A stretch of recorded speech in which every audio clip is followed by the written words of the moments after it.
শুভ সকাল বন্ধুরা। শুভ সকাল বলছি এই কারণেই, কেননা এখনও 12টা বাজেনি, তাই জন্য। তো শুভ সকাল বন্ধুরা। আমি অনেক দিন ধরেই ভাবছিলাম কি যে বাড়িতে একটু পনির বানাবো। পনির তো ন্যাচারালি কিনেই আনি, তো পনির বানাবো।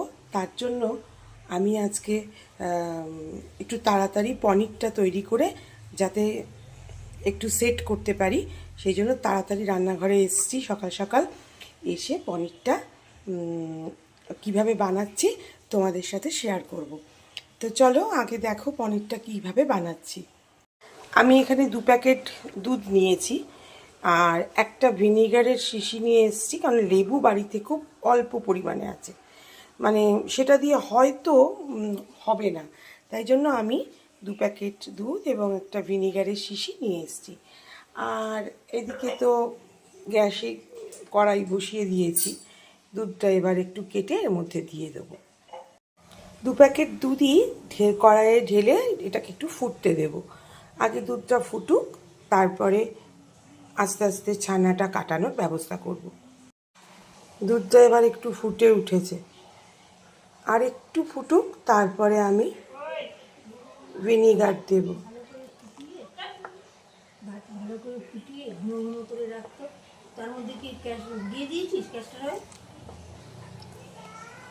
না, কেন ঘন ঘন করে ফুটিয়ে কেন রাখবো? একটু কলা দিয়ে দুধ দিয়ে ভাত খেতে। ঠিক আছে, তাহলে এর থেকে 1 হাতা দুধ তুলে রাখবো।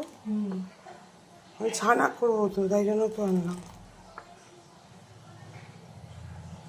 এখন মায়ের আবদার এই দুধটা ঘন ঘন করে তুলে ওনার জন্য একটু রাখতে হবে। তা এখন যাই হোক, মায়ের জন্য একটু এখান থেকেই তুলে রাখবো, রেখে বাদ বাকিটা ছানা করব। ছানা না, মানে পনিরটা করব আর কি। বাড়িতে কোনো দিন পনির বানাইনি, আজকে একটু ইচ্ছে হলো তাই বানাচ্ছি। দেখি পারি কি না সঠিকভাবে বানাতে। আমি যেভাবে বানাচ্ছি সেইভাবেই তোমাদের দেখাচ্ছি। আমি আর তোমাদের দেখাতে পারিনি, আমি হাফ শিশি মতন এই ভিনিগারটা দিয়ে হাফ শিশি না, এই যে গলা অবধি ভিনিগার দিয়ে দিয়েছিলাম, তাতে ছানাটা কেটে গেছে, দুধটা কেটে গিয়ে ছানা হয়ে গেছে। এবার আমি কিছুক্ষণ একটু নেড়ে চেড়ে বয়েল করে নিই, দুধটাকে আর একটু ইয়ে করি, তারপর তোমাদেরকে আবার দেখাবো কিভাবে আমি কি করছি।